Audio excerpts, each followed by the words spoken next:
hantu di kondominium terbiar. Di pinggir sebuah kota yang tidak dikenali di Eropa Timur, berdiri sebuah bangunan megah yang pernah menjadi lambang kemewahan dan gaya hidup elit, kondominium Starry Dome. Namun, waktu telah lama meninggalkan bangunan itu dan sekarang ia berdiri sepi, ditinggalkan dan berbalut misteri.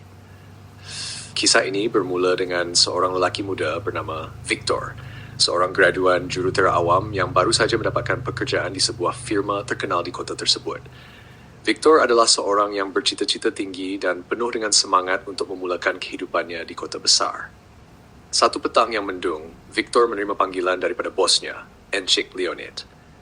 "Victor, saya ada satu projek penting yang perlu kamu siapkan segera," kata Leonid dengan nada serius di telefon. "Apa projek itu, Encik Leonid?" tanya Victor dengan penuh semangat. "Kamu perlu melakukan penilaian struktur di kondominium Starry Dome. Bangunan itu telah lama terbiar dan kita bercadang untuk merobohkannya atau membangunnya semula," jelas Leonid. "Baik, Encik Leonid. Saya akan pergi ke sana esok pagi," balas Victor tanpa ragu-ragu. Esok paginya, Victor memandu menuju ke kondominium Starry Dome. Jalan menuju ke kondominium itu semakin sunyi dan menyeramkan dengan hutan tebal di kiri dan kanan jalan. Setelah lebih 1 jam perjalanan, akhirnya Victor sampai di depan bangunan kondominium yang megah tetapi usang itu. Victor keluar dari keretanya dan melihat sekeliling. Bangunan itu kelihatan sangat tua, dengan dinding-dinding yang retak dan cat yang sudah mengelupas. Jendela-jendela yang dulu mungkin berkilauan sekarang hanya lubang hitam yang menganga, seperti mata-mata yang mengintip ke dalam kegelapan. Dengan langkah berhati-hati, Victor masuk ke dalam bangunan. Bau hapak dan lembab segera menyerang hidungnya. Dia menyalakan lampu suluh dan mula memeriksa setiap sudut kondominium tersebut. Setiap lantai yang dia lalui semakin menguatkan perasaan seram dan tidak sedap hatinya. Di tingkat ketiga, Victor menemui sebuah pintu yang terkunci. Rasa ingin tahu yang kuat membuatkan dia cuba membuka pintu itu dengan menggunakan alat pembuka kunci yang dia bawa. Selepas beberapa saat, pintu itu terbuka dengan deret yang kuat, seolah-olah sudah lama tidak dibuka. Di dalam bilik itu, Victor menemui sebuah diari lama. Dia membuka diari itu dan mula membaca. Diari itu milik seorang wanita bernama Anastasia yang pernah tinggal di kondominium itu bertahun-tahun lalu. Semakin Victor membaca, semakin dia merasakan ada sesuatu yang tidak kena. Diari itu menceritakan tentang kejadian-kejadian aneh yang berlaku di kondominium tersebut. Anastasia menulis tentang suara-suara aneh yang dia dengar pada waktu malam, bayangan-bayangan yang melintas di koridor, dan perasaan diperhatikan yang tidak pernah hilang. Halaman terakhir diari itu berhenti dengan tiba-tiba, dengan tulisan yang tampak tergesa-gesa dan tidak kemas. "Ini tidak mungkin," bisik Victor kepada dirinya sendiri. Mungkin ini hanya khayalan seorang wanita yang terlalu kesepian. Namun, sebaik saja dia berkata begitu, Victor merasakan ada sesuatu yang bergerak di belakangnya. Dia berpaling dengan cepat, tetapi tidak ada apa-apa di sana, hanya bayang-bayang dan kegelapan. Victor meneruskan tugasnya, tetapi perasaan seram itu semakin kuat. Dia mendengar bunyi langkah kaki yang perlahan tetapi pasti dan merasakan angin dingin yang tiba-tiba bertiup di dalam bangunan yang sepatutnya tertutup rapat. Ketika hari semakin gelap, Victor memutuskan untuk bermalam di kondominium itu. Dia memasang kemah kecil di salah satu bilik yang kelihatan agak bersih dan selamat.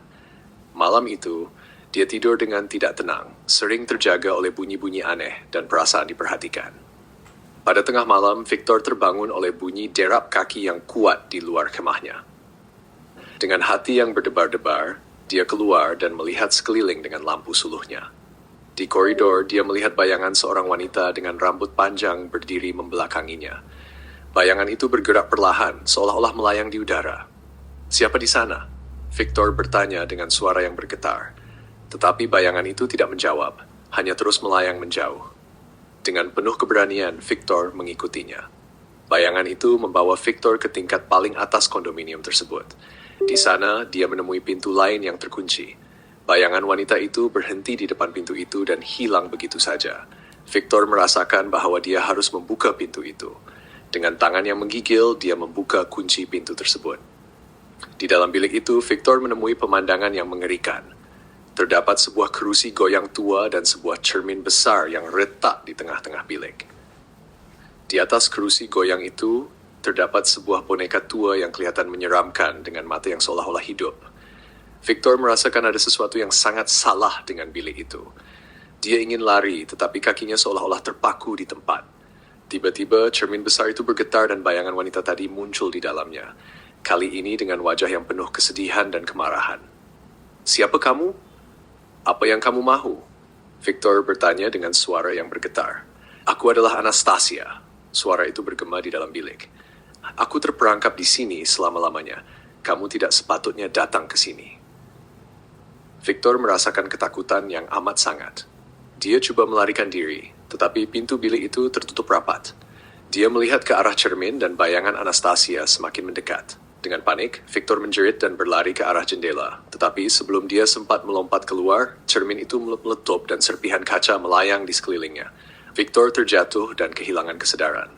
Apabila dia terjaga, dia mendapati dirinya terbaring di lantai dengan kepala yang berdenyut-denyut.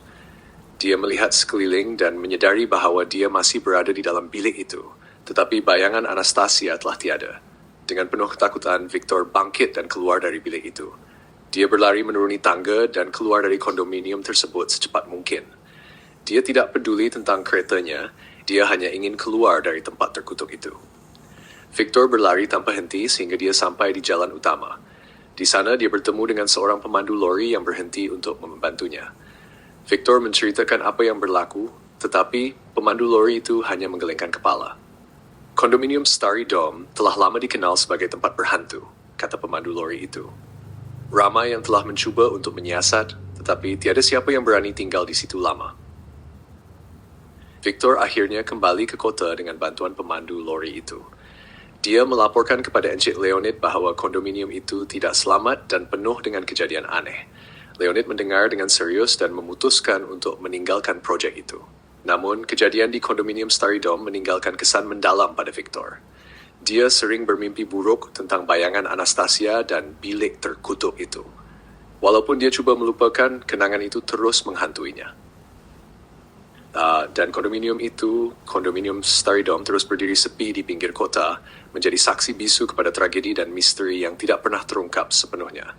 Hingga ke hari ini, tiada siapa yang berani mendekatinya, dan kisah Victor menjadi salah satu daripada banyak legenda seram yang menghantui kota itu.